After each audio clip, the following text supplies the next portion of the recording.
everyone, and welcome to our session today on Portable Magic, A History of Books and Their Readers with Professor Emma Smith. It's a huge pleasure to welcome you to this evening's event and a huge event to welcome Professor Smith.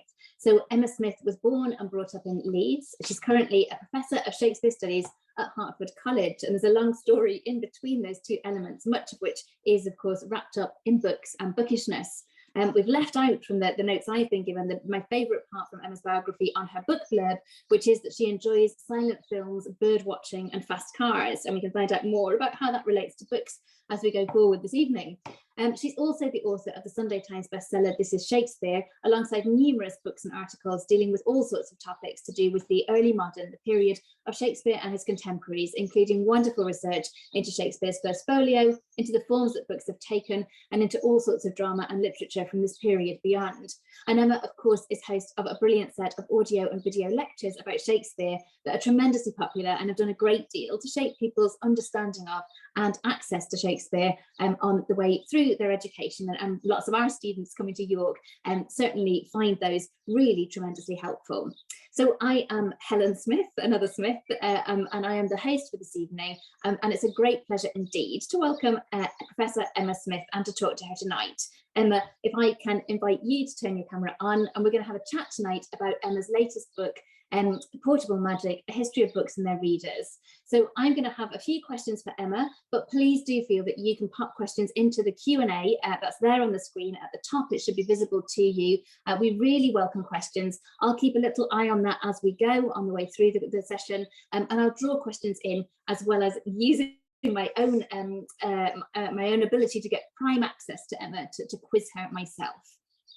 So welcome, Emma. It's really lovely to have you here in York. I say in York, it would be so lovely if you were in York with us, but it's also lovely to welcome such an international audience and an audience from so far afield.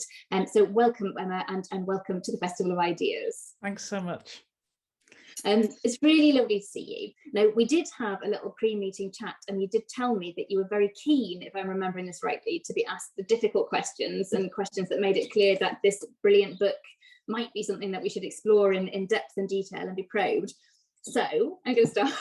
There's a quotation that I may be misremembering, but that I've always loved. And I don't think she is actually talking about books like this, but Angela Carter has a line where she says, "Books about books are fun, but frivolous." And I wonder if, as the author of a brilliant book about books, you want to see if you can answer that charge. Is a book about books of this kind fun, but frivolous? Well, that's such a brilliant quotation. I wish I'd had it for the book. Yeah, there are aspects of this book which are frivolous, and I revel in those. Actually, I think there is fun to be had. I tried to explore, what is a book anyway, and that took me into some sort of byways of artist books. And there's a great book made of slices of cheese, which I really enjoyed. I mean, that's in some ways utterly frivolous. So definitely there are some aspects that try to draw together some of the reasons that for many of us, books are part of what makes our lives fun and playful and enjoyable. But I really wanted to avoid a book about books which just says, aren't books lovely, aren't books nice, aren't I read a lot of books, aren't I nice, aren't books somehow just a good thing, and to really try and burrow into some difficult books, some cults of the book, some lies we tell ourselves about books. So I start with that quotation from Stephen King, "Portable magic, books are a uniquely portable magic." And think about the very famous sort of fairy tale of the Sorcerer's Apprentice. It's what Mickey Mouse does in Fantasia. He has access to the magic book, and it does terrible things in the wrong hands. It's a magic that's very powerful. And I tried to keep in my book a sense of the darker side of books and book love, and what I sometimes call the overinvestment in books. So I hope there's some frivolity, and none the worse for that, but there's some other stuff as well.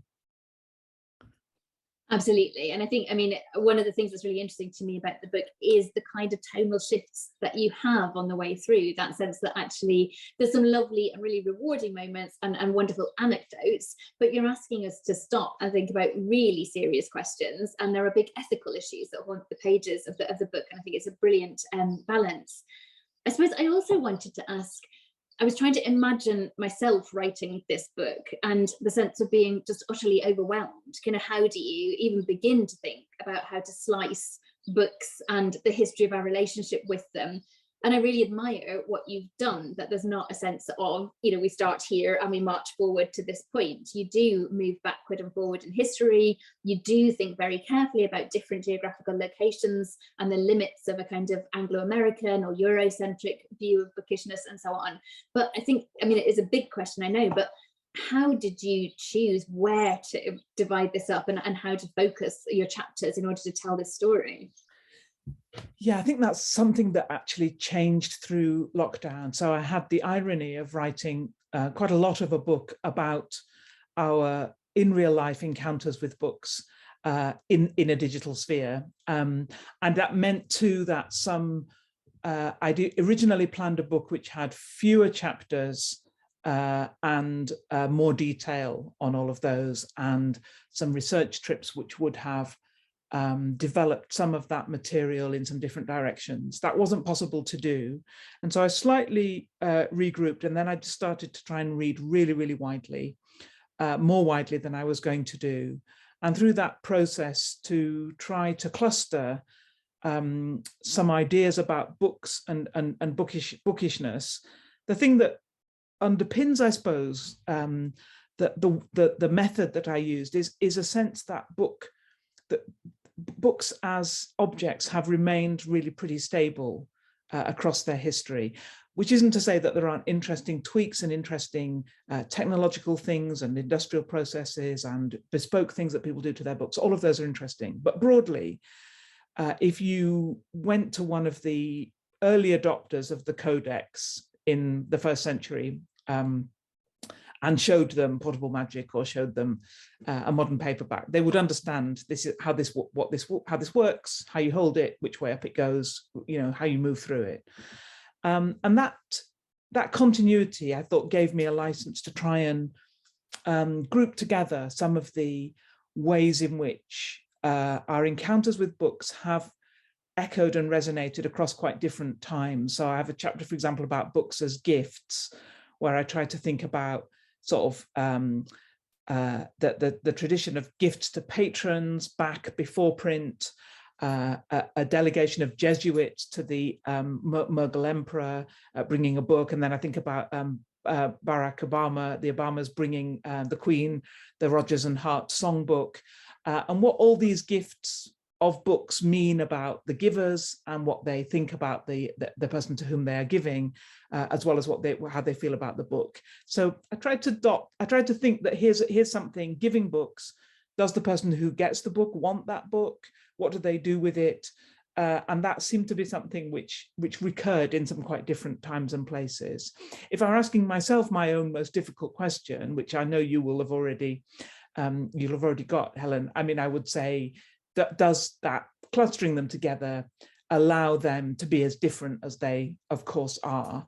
And lots of my more academic work is so focused on the absolute distinctiveness of the thing in its moment that it's actually quite an interesting, quite a liberating, but also a sort of something to be careful of, a kind of book which draws things together in a more anachronistic way. I mean, it's really interesting, and I think part of my take was that actually putting things together in unexpected ways and the way in which you do move between periods was often really rewarding, because I think it's based that the book is really good at retelling those older histories that we think we know, and that you're so scrupulous in thinking again about where the codex come from, who invented printing, what all that looks like, a real sense of thinking about the origins of print and those big stories we like to tell, and what their politics are and what underpins them, but also that putting those in juxtaposition with examples dotted across the centuries I thought it was really interesting in trying to re-weight actually kind of what we give to particular moments and what we give to particular stories. And that, as you say, there are these stories where you can see wonderful continuities across time and where you can get a really good sense of, if we think about this within this context, it makes us think again about what we do today. I thought that was a tremendous achievement of the book, actually. Yeah. Thank you. Thanks. So I'm going to pause to say, please do pop questions in. And I think it's fair to say we're very happy to take, well, I say any and all questions. That's perhaps not quite true, but we're happy to take any and all questions about books and bookishness. And there's a real sense that I have had the chance to read and engage with Emma's book and to ask some detailed questions about what's there. But also, if you want to ask more straightforward questions about what Emma's been up to, where this came from, some of her favourite anecdotes, those are all very welcome. So please do feel you can chip in with any questions at all that you have, and I'll dive into that as we go through. I suppose I want to also ask about I suppose some of the difficult choices that you made on the way through, and some of the really difficult chapters that you wrote and that you thought about. So for me, one of the ones that I thought, oh wow, was the one about writing about bindings made of human skin. And that's a topic that obviously, I don't think you do this, but can be hugely sensationalized. It's that moment of it, there's a real frisson to it, a real sense of here's a kind of illicit practice. And in some ways it feeds into all those things you talk about in the book, about our overinvestment in the book itself and so on. And again, I think you do something with it that's really telling and really interesting. But was that a moment where you thought, I must write about this, or you thought, I don't know if I want to write about this, or and how did you want to approach that? I did. I did think so. So these books that are bound in human skin have a sort of awful, gruesome popularity in the 19th century, in 19th century America particularly, but also in Britain. And they tend to be in particular categories. So in Britain, the category is the account of a trial bound in the skin of the hanged murderer. There's a copy in Bristol. There's a copy associated with Maria in the Red Barn, that melodrama. So these are sort of cautionary books in a way. Somehow the binding is almost like the last chapter, if to coin a phrase from the festival. It's sort of like the last chapter in the book. What happens to the wrongdoer is that they are turned into leather. And bind their own book. And there's a sort of awful, I suppose you could say in the sort of moral narrative of that time, there is an awful sort of justice in that. But yeah, I became very troubled by the ways in which libraries who have these books revel in them. And it reminded me it made me feel that libraries are a little bit behind perhaps museums, who have had this difficult work to think about what to do with human remains, and that human remains need to have a dignity, and that they can't be just put out for people to sort of point at. They often, in my city in Oxford, our big colonial collection, the Pitt Rivers Museum, had a collection of so-called shrunken heads, which were a really important part of tribal tribal memory and tribal history. But they were also a great, sort of gruesome two swords, chamber of horrors. And withdrawing them from display was very unpopular in lots of ways. But I think everybody recognised kind of this has to stop. So I thought particularly about two. I said that one category is the category of crime accounts, and the other is medical accounts of some sort. And there's a horrible way in which doctors, physicians who have access to human skin seem to be quite into this, and to binding a book about childbirth or something with female skin or something like that. In brackets, there's a question about erotica, but I never found that any of that was actually true. But there is a big sort of mystique around kind of erotic writing that might too have a human skin component. But I focused on the poems of this completely wonderful poet, if people haven't come across her, Phyllis Wheatley. So Wheatley is an enslaved person in Boston. She's named unbearably. I mean, I didn't know a huge amount about this world, and so lots of its awful indignities and wickedness really struck me anew. She's named after the boat she comes on, Phyllis, and Wheatley is the name of the family who buy her. And she's a sort of New World enslaved person, so she's not working in a plantation. It's a slightly different kind of life, but she's very much enslaved. But she's also a bit of a pet of the Wheatleys, who admire the fact that she's clearly very intelligent. She takes to teach, to being taught extraordinarily well. Anyway, she becomes a poet, and she has this extraordinary flurry of celebrity, very important in all kinds of debates about abolition. And she comes to England, and she has this really short, fierce career, and writes this collection of poems, and two extant copies of that are bound in Human Skin. So I was thinking about, the question of bondage, which is obviously such a feature of her poetry, of kind of spiritual bondage, and the bondage of an America that is not fully free of inequalities, but also very explicitly the bondage of enslavement. And I tried to put all those things together with binding as a form of bondage, but also really with a quite straightforward plea, actually, that I think that libraries that have this material should actually photograph it scrupulously, as we do, take the covers off, rebind them in something else, and treat the covers as you would human remains. I think it's an offence, really, to have them in that way now. Thank you. And I think we'll come back to that question, I think, as well, because one of the things about your book is also that you don't shy away from giving your sense of actually what the answers are, or what the ethical problems are in relation to these questions around books. And I think that's really important. It's not presenting them as curiosities. It's that these are practices and these are objects that still have, as you make very clear in your account of Mein Kampf, really current, urgent issues. And I think it's brilliant that you will go there in terms of saying, this is actually what I think we should do. But I'm going to turn to some of the questions that we've got from the audience. So the first was two, which look deceptively simple, but I think are probably very difficult questions as our first questions. So the first one is that sense of what was it? I suppose back a step before one of my previous questions, what inspired you to explore this in the first place and to write this particular book? Why write a book about books and readers? So I think something you did say, Helen, must be part of the key to it for me. So I've done a lot of my academic work about the first collected edition of Shakespeare, which is a book we call the First Folio.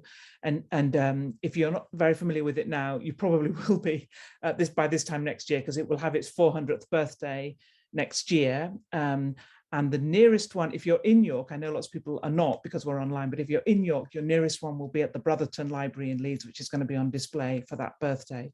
So that was a book I was really interested in. One of the things we always say about that book is because it's a big, expensive, collected edition, it really changes Shakespeare. It changes what Shakespeare means. It takes Shakespeare away from the theatre. It perhaps stops him being popular, makes him academic, makes him a thing not anymore in the theatre and now in the study, and all of these things. So the form of that book is really decisive in what's going to happen to Shakespeare, and makes a break with what's gone before. So First Folios are sort of interesting because they are hugely valuable. They're valuable curios. There was one sold in lockdown for $10 million. There's a less good copy just being talked about for sale right now. And I wanted to think about the ways that the importance of form was also a feature of ordinary books. So I didn't want this to be, even though I am as ready as anybody to be in love with beautiful, expensive books and wonderful collections, I didn't want this book to be about that. I wanted it to be about the way some of the features of the book that we tend to see in rare books, or the academic study of books tends to focus there, are also true of paperbacks, the books that are on our bedside table, and so on. So I wanted to I was very influenced by a brilliant book which I really enjoyed by Christopher de Hamel called Meetings with Extraordinary Manuscripts.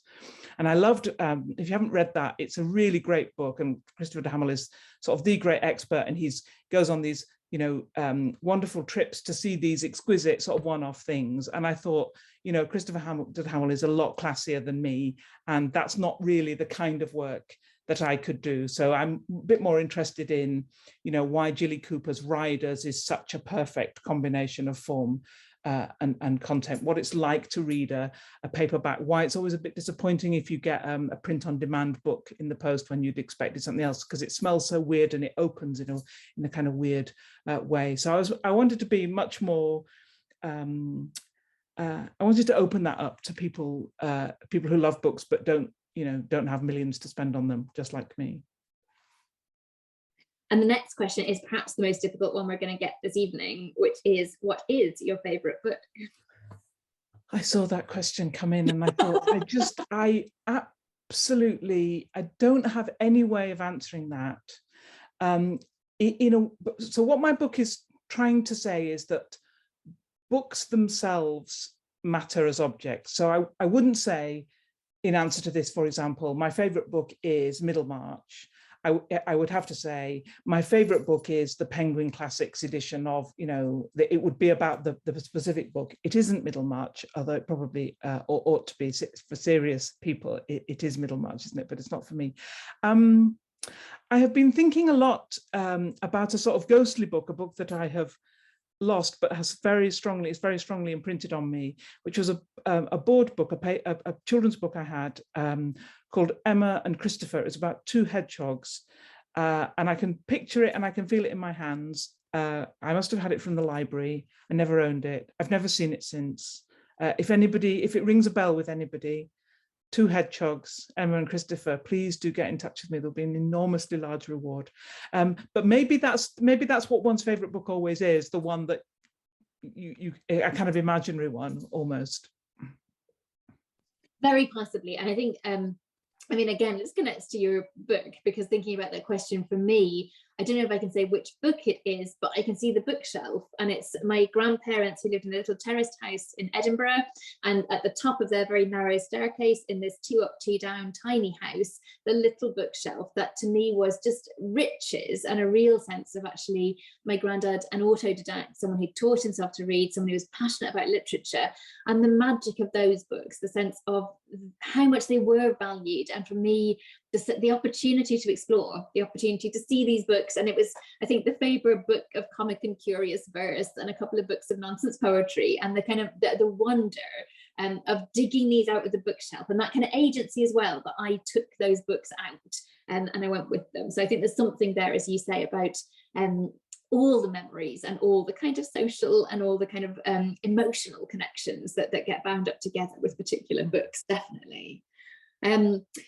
We've also got a really interesting one that has come up already in your conversation about how you think COVID and lockdowns have impacted our relationships with books and reading, and whether that will last. I don't know whether you feel qualified to talk about book talk as part of your answer, or if you want to give a kind of, you know, a different kind of sense of what that's meant for us as readers.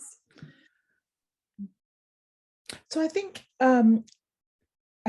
many people turned more to books, didn't they? I mean, reading was one of the things that definitely increased during lockdown. I know that ebook sales did increase for a time, but I think also physical book sales have increased. I think one of the things that we are seeing is that there is a bit more general interest in the physical aspects of books. Or quite ordinary books are produced to much higher standards than they used to be. I think there's a feeling that if you're going to buy a book, you want it to be a lovely object, and there's more care being taken on books. So I think there are changes to our engagement with books. One of the things that I enjoyed was one of the parallels was thinking about how libraries operated during the pandemic, and the instructions for how long you had to quarantine a book when we thought that COVID was spread by touch, and that drew me into some of the questions about early circulating libraries and the way that the library, the public library, the circulating library is such a countercultural idea. It's the only kind of sphere. I know we copied it with videos and DVDs later, but it's really the only sphere where you would not own an object, but use it, and it would circulate among a community rather than that you would buy it for your own as a private good. But I thought about the idea that libraries have always been a bit associated with infection, with moral sort of cleanliness and absolute cleanliness on the one hand, and a little bit with infection on the other. And I found in a great book by the book historian Leah Price, How to Do Things with Books, an example of Victorian. You know how the Victorians always were making an invention for everything, you know, like an invention, if you happened to be buried alive, you know, you could send a little message up a flagpole or something. And here there's a number of Victorian inventions to fumigate library books and to keep them wholesome. So that was an unexpected kind of echo, but it's a great question. I mean, it does make me wonder as well, because I think I've been someone who's never been particularly worried about the scandal of ebooks or about reading things electronically, and they're very, very handy. And obviously during lockdown and during COVID, I should shout out to the University of York Library, who were amazing at making things available, but also you know, to be able to read things electronically, to be able to still get things was incredible. But I think I did feel myself actually just at a few points thinking, you know, I just want to be in a chair with a book in my hands and a pencil. That's what I want at this moment. And I wonder, you talked at the beginning about, you know, so much of this having to be written in circumstances where you were working electronically, and that did have so many things that it opened up to you and made possible. But was that also part of your experience, or what's your take on that kind of hunger for having the physical book back in your hands? Yeah, definitely. And one of the things I found myself doing, which I wouldn't normally do writing a book, was sending off. I combed through abbooks.co.uk, which is the big collective marketplace for rare books dealers. In fact, it's run by Amazon, so in a slightly disorganized, well, slightly circumlocutory way, I tend to look things up there and then go to the booksellers directly and buy it from them, because it's otherwise very expensive for them. But anyway, I was going through that and sort of looking for the books that I was reading about or wanted to find. So I probably bought more books, not hugely expensive ones, but I became very fixated on the copy of Ulysses that Marilyn Monroe is reading in a famous picture by Eve Arnold, which I talk about. And I wanted to get to the bottom of what this edition was. I felt as if it wasn't just Ulysses. I just wanted to see what was she actually reading. And I had 2 or 3 attempts. Buying a specific edition of something by mail order is a little bit hit and miss. I had 2 or 3 attempts to get it. And then I did in the end buy the book. And that transformed how I was able to think about that. I couldn't have done that. I could have done that online. And it's a lovely example, and it was a lovely example again where your book does something where I knew the basics of the story. I'd seen those images, I love the images, but it gave just that extra depth and that extra sense of, it's not just that she's on that chapter, it's everything about this book and what it does. I thought it was a brilliant moment. I also see in the questions, Anita has just chimed in to say nothing beating the feel of a book in your hand, which I have some sympathy with. as useful as ebooks are. But also I think we've got a really nice segue from that question of circulation as against the kind of private good or against a sense of possession, and into the question about your book blurb. So that it says on your blurb, we're told that portable magic reveals how our reading habits have been shaped by American soldiers. And can you tell us just a little bit more about where that came from? Yeah, so one of the big moments that seemed to me so compelling for book history, and particularly for a kind of modern 21st century book history, is actually the coming of paperbacks. I felt as if paperbacking was in some ways, the biggest revolution that there has been probably in the history of books, in terms of making books cheaply produced and getting them really widely distributed. And so there's one version of that story which is quite British, which is that the publisher Alan Lane had been visiting Agatha Christie. He's at Exeter Station. He says, "Oh God, wouldn't it be great to be able to have a book here now and buy a book?" And there is no book here, and what we need is some handy sort of cheap, portable, very, very portable books that can be dispensed sort of from a sort of vending machine or something. And he invents penguins, and that, you know, then we move on. But I wanted a slightly different version of that story, and I became really interested in something that I know Helen knows about, which is the American Council for Books. Brilliant. The Council for Books in Wartime. And this is a group of the grandees of the American publishing industry, chaired by W.W. Norton, who meet more or less the week after the attack on Pearl Harbor. And they kind of are saying, what's the book industry going to do for the war? But also, what's the war going to do for the book industry? And they decide that they're going to produce very cheap paperback books that Helen's just held up. They're sort of large iPhone sized. They're in horizontal, so sort of landscape rather than portrait format. So they're a little bit different. You can see the spine is on the short side. And these are produced on the kinds of presses that would have produced Reader's Digest or something like that. They're not book presses. They were produced on top of each other and then cut in half. And they're a way of really driving down the costs. They've got glued bindings, staple and glue bindings, and they're really, really, they're produced for about 6 cents each. So they're distributed for free to American service personnel, and they're intended to fit in a sort of army pocket. And there are some fantastic images of American soldiers reading them in convalescent hospitals, but also being waiting the infantry vehicles that were going for D-Day. They're all given a book as they go on there. There's a great New Yorker article in 1944 following that. So they're a great sort of phenomenon of the war. And what they do is to produce a really large reading public who are expecting to read paperback format. And they have some great, there are lots of really interesting things about this project. One is that it's very small c Catholic in its taste. It's not trying to be dogmatic or to teach people or even moralistic. It has some important things like Strange Fruit, which was a very controversial novel, contemporary novel about segregation and an interracial romance.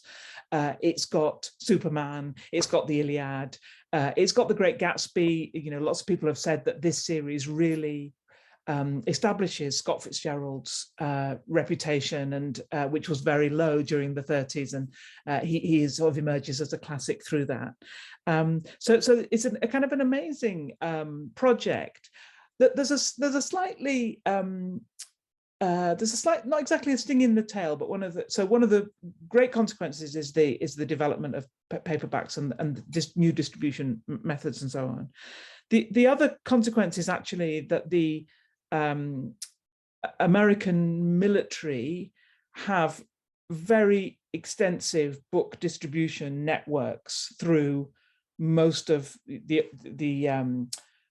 occupied East and Germany, and that we see in the Cold War the way that American-backed publishers are really in the kind of front line of that kind of propaganda battle. So that continues through the Cold War after the hotter war. But it's an amazing moment, and there's some really fabulous material. This is some of the material I did get a chance to see before lockdown in the archives of the Council for Books on Wartime in Princeton, which have letters from GIs saying, I was reading this under fire in northern France or whatever.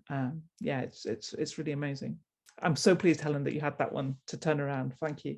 Well, this is also where partly, as you know, it's a bit of a pet project of mine, but that was also a sense of I can't afford to be collecting 16th and 17th century books, but I can afford to have some of these, which is amazing.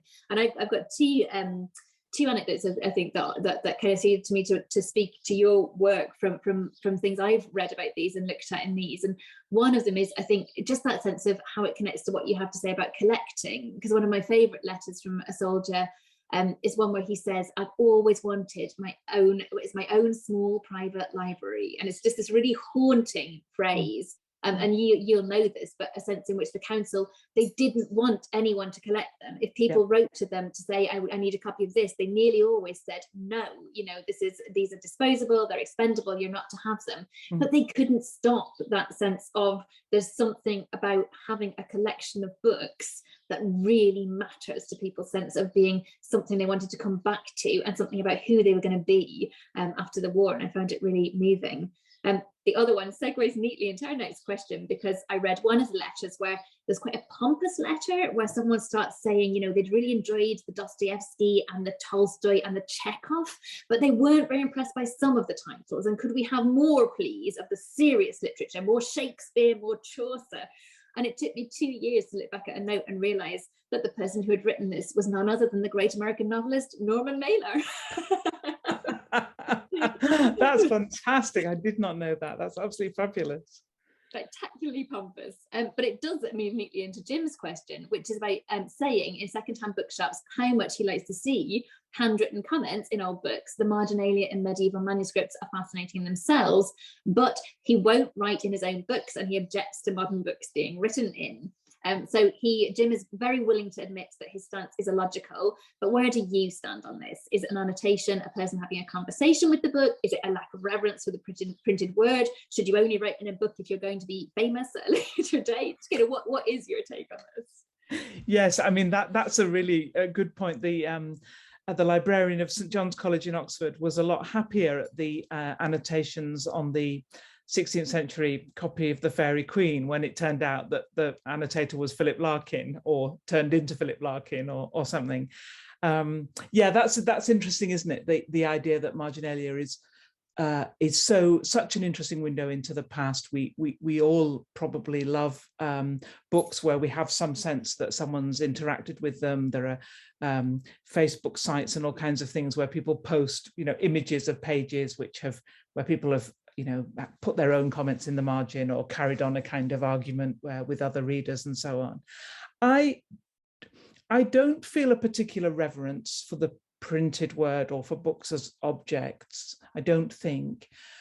And I don't tend to write in my own books. I will annotate books that I'm going to teach from. So I've got a kind of working, I think of that as a kind of working library. I don't write my name in my books. Which many people do. And I like it very much when I see people with their names and sometimes the place where they got it, or the date or something. Sometimes I buy secondhand books and I see that, but I don't do it myself. And I've had the new experience, sort of silly experience of signing copies of my book. And I sort of think, oh, I don't know if I've sort of spoilt it a bit in a way. So maybe I do have it. Maybe like Jim, I'm completely contradictory about this. Maybe that's something we'll come back to as well. Like the balance of those attitudes, I think, or the moment between kind of thinking about them. I have seen an author who I very much admire who strikes out her printed name and writes in her manuscript name below, which seems to me impressively confident and positive. There's a really big question here from Jenna, but I think it is one that you're willing to tackle in the book and that you do think about. So that is the extent to which you think books and words can be a force for good or evil. And I think it's a really hard question, but I'm going to pose it because I think your book both invites us to think about these questions and does address them at particular moments in relation to particular books. Yeah, Jenna, so if I think about sort of books themselves as forces for good or evil, I mean, I think they are both, but I definitely think they're both, and you know, some books are one and some books are the other, and some books are both. And there's one that I talk about a bit in Portable Magic that maybe I'll just go talk about here. So John Eliot is an English evangelist who goes to the New England, goes to America in the 1640s, and he writes back to say what we need is somebody who can do printing and some paper and a printing press, you know, send it all out. So it all goes out, and we get the first printed works in America. First, the Bay Psalm book, which is brilliantly kind of wonkily printed. It really sort of reminds you how skillful printers are and how hard it was to set this all up. But the book that I really focus on is Eliot decides that he's going to translate the Bible into a local language in the Algonquin group, and that's part of a big project of Christianizing and anglicizing, so changing the way people look, changing customs from polygamy, say, to monogamy, saying that native people should wear English fashions, you know, they should organize themselves in towns and so on. So this is, on the one hand, Eliot's book is an extraordinary linguistic achievement. He invents an orthography for an oral language, a language which has no written form, and then he gets that printed up, and he uses that. He's learned it himself. He uses that as part of his preaching. It's also a terrifying document. I mean, it's like a sort of semi-automatic weapon or something. A weapon of mass destruction. In book form, it is the destruction of that language and that community. It's one of the things that's lasted to us. And there are loads of examples, loads of copies of this. And I went through quite a lot of annotations to them where people have some of the native peoples have encountered them, have been sort of struggling with some of the what they're being told to do, and struggling with this awful imposition. And, you know, within 100 years of Eliot's Bible, there is no language. English has completely taken root. But then, you know, there has been in the 21st century this extraordinary community effort to revive the language, Wampanoag, and this extraordinary woman called Jessie Dobird Little Dobird, has been leading this a project to, as I say, revive this language. And they've gone back to this Bible as an extraordinary ark of the language, which has otherwise been completely lost.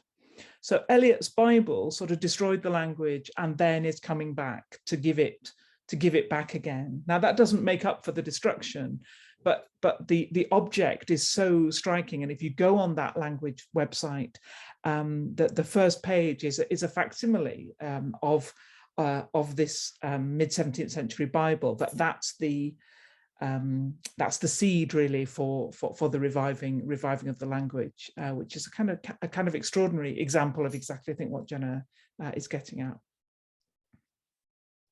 It's a brilliant example, and a really nice one of somewhere where it's such a vexed question, and there's so much at stake in thinking about the particularities of our book and its forms, and also its kind of long histories and the ways in which it's read. It's a really great example. Thank you. So there's a big question here again about the question, I suppose, of what's talked about as cancel culture, whether that's words that we kind of want to think about. But I suppose there are big themes about censorship in your book, and that question, the example I love is the one where you talk about Ray Bradbury being censored actually to get him a bigger audience, because it was to make it suitable for school children, and it was to get him out there. And I'm not sure you quite tell us exactly what Bradbury thought of that. I assume he was not happy, but perhaps he liked the money. So I think he was actually ambivalent about it in the end. It made the book more. It made the book more saleable to schools, which is an really interesting point. Sorry, I interrupted. Yeah. No, not at all. But I think, I suppose it is a big question about some, and you also talk about J.K. Rowling and the response to some of her books in the chapter on book burning and so on. So there are these moments when you are touching on questions of censorship as a really difficult issue, and one that's got lots of different valences. And again, of course, when you talk about Mein Kampf, it's really that question of, are there some books we just shouldn't read? Are there some books we just shouldn't study or just shouldn't reproduce? And all of these are really big questions. So I think I'm working around to asking a version of this question, which is, with that kind of longue durée view, do you have a kind of take on contemporary debates around, oh, you can't have a book on this, or, you know, that sense of contemporary debates around if a book has been cancelled, or if an author is complaining that they're kind of shut out of the publishing industry? Is there something about the history that might alter or kind of feed into our sense of what that looks like? So I think what we see there is that this is probably as old as books themselves, you know, that there are sort of competing books, encapsulate competing visions of the world, and that they have probably always been targeted as one of the ways that you can attack a vision of the world that you don't agree with. I think the question about where the question came up in suggesting that it's in bookshops, maybe where there's a kind of front line on this now. And I think it's also in sort of school districts and so on. So we live in many of us, I don't know quite where everybody is on the call. I live in a world where there is relatively little state censorship, but quite a lot of, as it were, consumer censorship or parental censorship, or a sense, you know, we're not going to shop here if this is on display, or we'll pull our child out of this class if this is going to be. So where censorship takes place has sort of moved in a way. It's moved its locations, or it's moved its front lines. I don't think there's ever been a society which a book owning society which has got this right. That council for books in wartime that I talked about as being so crucial to getting those lovely paperbacks out, one of their big sort of ideological contributions was to suggest to regular Americans that what they were fighting for, what America was fighting for, was the freedom to read.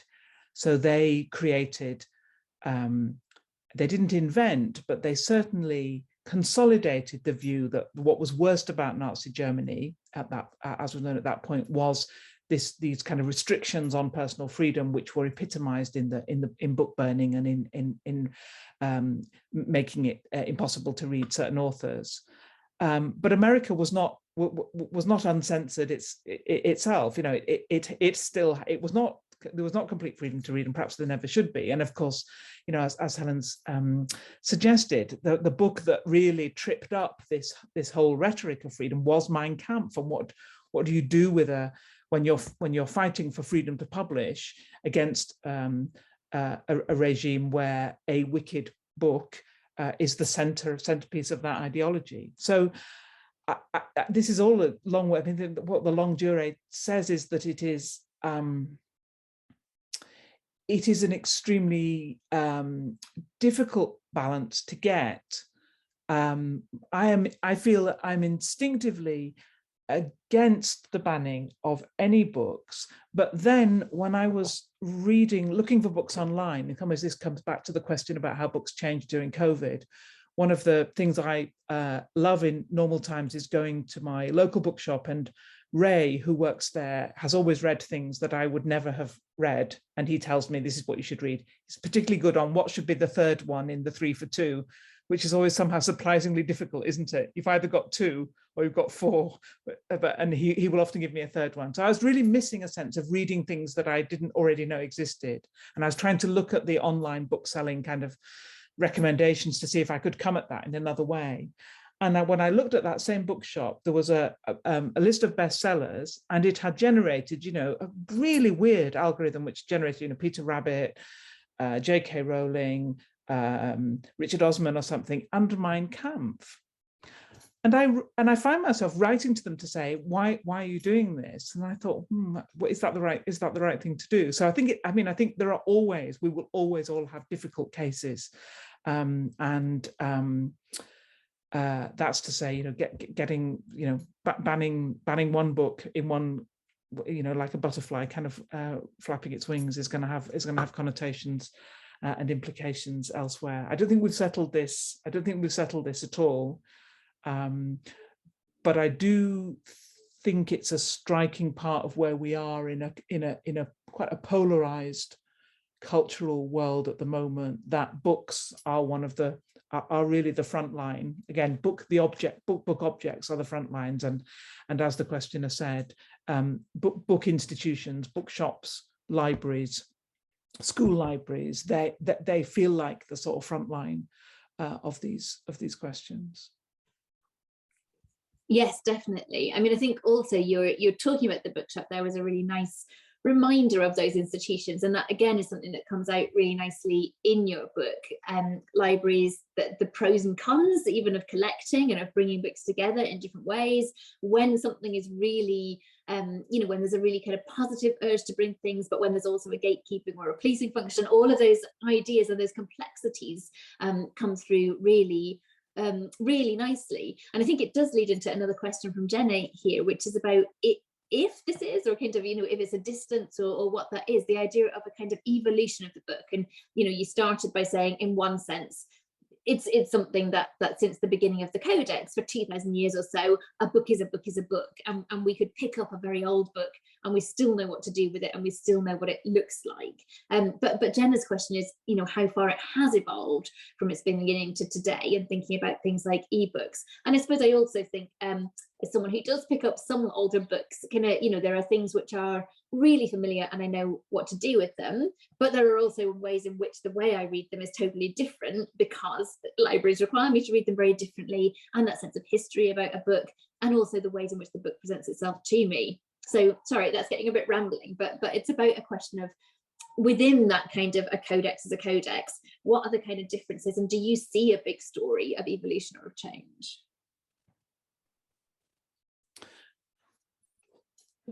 I think I think there are lots of lines through that. There's a sort of technical line which talks about what books are made of, and by what processes they are made, and what impact that has on, we've all experienced mid sort of 1970s kind of paperbacks where you're quite nervous because really the pages are all just going to come out after a certain point, aren't they? They're not sufficiently glued into the binding, so they're a kind of anxious making kind of thing. I had a book given to me as a child by Spike Milligan called Bad Jelly the Witch, which I liked very much, and it was very rude and could just write for a child, but it had one of those bindings, and I was absolutely terrified of it because I felt as if I had wrecked this book, even though clearly it was not well made. So there are differences. There are kind of technical changes. The ebooks are in certain ways. I think what's so interesting about ebooks is how like books they are, and how the world that we were sometimes promised, that ebooks would be a sort of entirely new high-tech thing which you would click on and you would get the music, or you would get some visual things or something. Actually, what people have wanted ebooks to do is to deliver a kind of normal print type font with backlit, so you can read it in bed and make it a bit bigger if your eyes are going, that read in portrait format, pretty similar to a book. They're much less disruptive than they might appear. I think audiobooks are actually a really interesting challenge to the question of what's a book. We're living in a real big boom for nonfiction, which you'll have seen, if you go in any bookshop, and my book is a tiny part of that. And nonfiction, the drive for nonfiction is almost all audio. So the big gain in audiobook readers, or if they are readers, that's interesting, has come through that listening to nonfiction. So there are lots and lots of changes, but I guess the broad story is books have got cheaper and more widely distributed, even as we're probably, I think we're down from peak bookshop, but we've recovered a bit. Physical bookshop, I think that's recovered a bit over the last five or so years. Yes, I mean, it's a really interesting question and answer. And I think, for me also, one of the things when I was a very new mother, a book that I could read with one hand on my phone in the middle of the night as this child was endlessly present was really amazing. That's actually kind of how present they were, but also testing myself to see how much I'm buying into popular narratives and how much this is true. A sense that I'm not sure I always remember a book I've read electronically in the same way as I do a physical book. And certainly I read, I think it was Kate Atkinson's Life After Life as a Kindle book, and I loved it. And I thought, actually, I really want to go and get a copy of this. I want to read this again. One of very few books I felt that about, where I just thought, I love this so much. Now I want to do it again in a physical format. I find I often can't completely bring to mind who wrote the book that I've read. And that's partly not seeing the title every time you pick it up and not seeing the cover and just not having that as such a prominent part of the reading. So I'm going to loop back round to kind of the question about the tension that's maybe unresolved in the book. Maybe you can tell me if you think it is. But I mean, you've got that lovely word bookhood that you invoke early on, and this idea of actually the agency of the book. The book is something that can do something, and we've kind of embrace that in various ways. I'm very keen to tell anecdotes about particular books that have been magical for me, and you've had wonderful examples of really powerful books. But you're also really, and I thought this was really refreshing, kind of skeptical about how much agency we gave to books. And I thought it was really important for you to say, actually, to burn a book is not the same as to kill a person. But for a book to drown or be lost is not the same as for a person to drown or be lost. And I thought that was actually tremendous, because it picked away at something really troubling. And so I suppose, have you got a kind of line on what this magic is and how far this kind of overinvestment is a problem, and how far it's also part of the joy of books? Kind of what's the line between wanting to embrace bookhood and agency and books being able to do things, but also pulling back from some of those stories that we so readily enter into?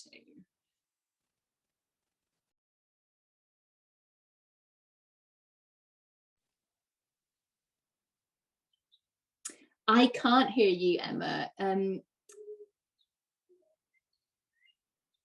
Sorry, we've got a little bit of a technical glitch, everyone, just as we wrap up for the last couple of minutes of this. Let's see if we get Emma back. Otherwise, we'll just pretend this was a stunt to leave you all lost. No, still can't hear you.